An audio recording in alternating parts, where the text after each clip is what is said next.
29 avril. Juste, chapitre 9, verset 22 à chapitre 10, verset 18. Abimelech gouverna Israël pendant 3 ans.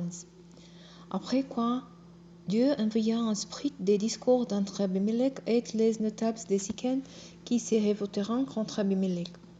Ainsi, les violences commises contre les 70 fils de Jéroboam et leur meurtre valiant retombèrent sur Abimelech parce qu'il avait tué ses frères et tous les gens de Sichem parce qu'ils l'avaient soutenu pour commettre ces meurtres. Les habitants de Sichem postèrent sur les hauteurs proches de la ville des hommes qui dévalissaient tous les voyageurs qui passaient près d'eux sur la route. Abimelech en fut informé. À la même époque, Gal, fils d'Ebed, vint à passer par Sichem avec les hommes de sa parenté. Ils s'y établirent et il gagna la confiance des habitants de la ville. Au moment de la vendange, ces gens sortirent dans les vignes. Ils foulèrent des raisins, puis ils organisèrent des réjouissances dans les temples de leur Dieu. Ils mangeront et boiront et ils lancèrent des malédictions contre Abimelech. À ce moment-là, Gal s'écria: Qu'est-ce que Abimelech par rapport à Sichem, pour que nous nous laissions dominer par cet homme? Après tout, ce n'est qu'un fils de Jéroboam, et il fait gouverner la ville par son lieutenant Zébul. Ce sont les descendants d'Amor, le père de Sichem, qu'il vous faut comme maîtres, mais Abimelech ne comtitra notre soumission. Si seulement on me confiait la direction de ce peuple, j'aurais vite fait de chasser Abimelech. Je lui dirai: Allez, Abimelech, rassemble les troupes et viens te battre. Zébul, le gouverneur de la ville, entendit les paroles de Gal, fils d'Ebed, et il se mit en colère. Il envoya secrètement des messagers dire à Abimelech: C'est que Gal, fils d'Ebed, et les gens de sa parenté sont venus à Sichem et qu'ils sont en train de soulever la ville contre toi. Maintenant donc, viens durant la lutte avec tes hommes.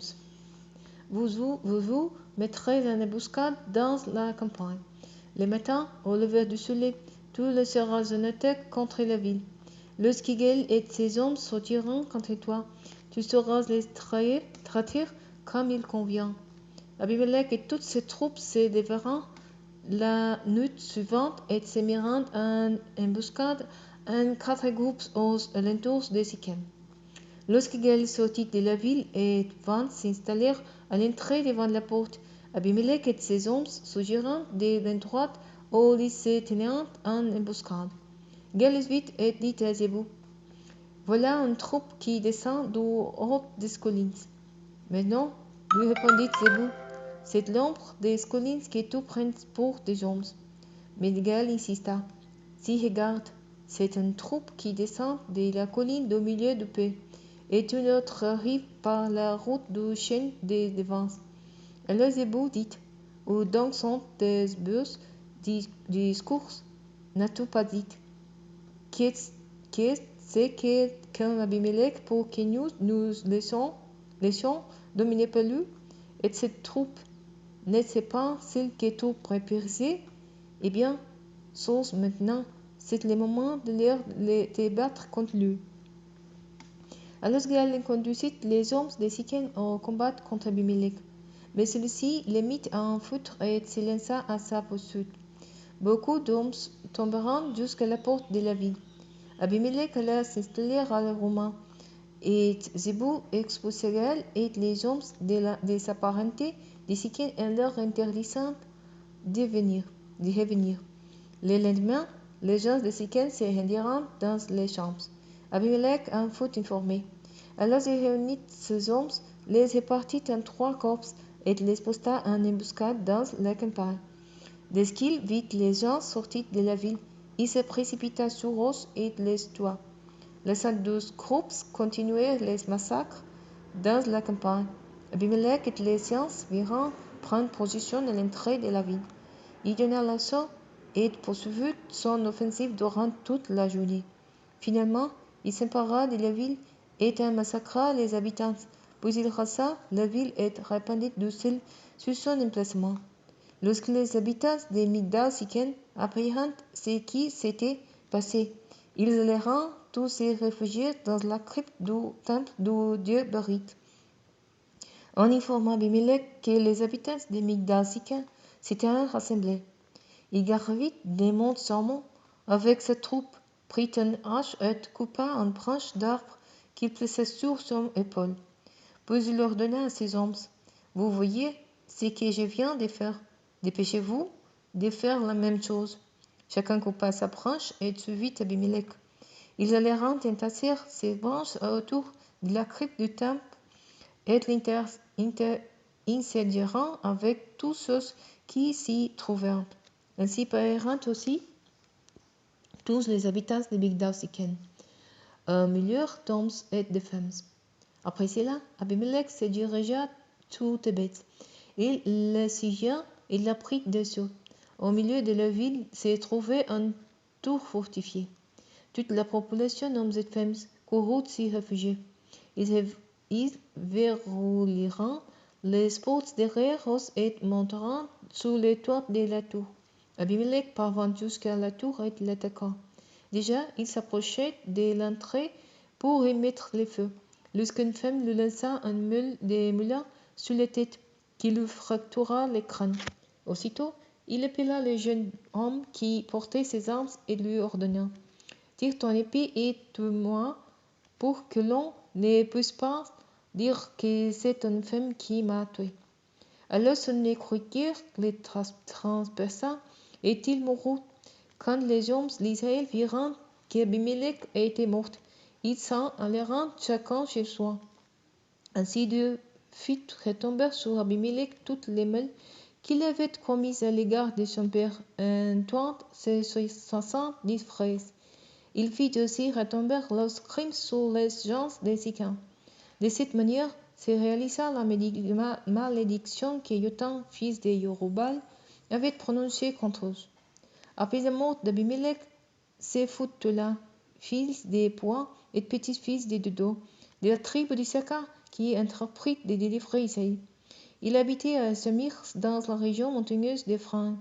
Il fut chef en Israël pendant 23 ans, puis il mourut et fut enterré à Samir. Son successeur fut Yair de Gilead, qui fut chef en Israël pendant 22 ans. Ses 30 fils montèrent 30 ans et possédèrent dans les pays de Gilead 30 villages que l'on appelle encore aujourd'hui les bourgs de Yair.